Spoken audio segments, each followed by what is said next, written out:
নমস্কার, আমার নিবেদন কবিগুরু রবীন্দ্রনাথ ঠাকুরের প্রশ্ন।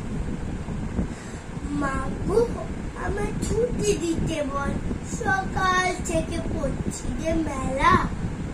এখন আমি তোমার ঘরে বসে বসে পড়া খেলা।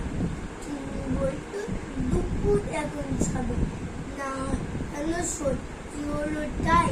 একদিনও কি দুপুর বেলা হলে বিকেল হলো মনে করতে নাই? আমি তো বেশ ভাবতে পারি মনে, সূর্য ডুবে গেল মাঠে, সেতে বাতিগুলি টুবলি ভরেনি, শাক তুলিতে পুকুর ঢালেছে, আদার হলো মাদার গাছের তলা, কালি এলো দিঘির জল, হাতের থেকে সবাই এলো ফিরে, মাটি থেকে এলো তাসির জল, মনে কন্যা চাঁদের তারা, মনে কন্যা সন্ধে হলো জানো, রাতের বেলা দুপুর যদিও দুপুর বেলা লাল হবে না কেন? ধন্যবাদ।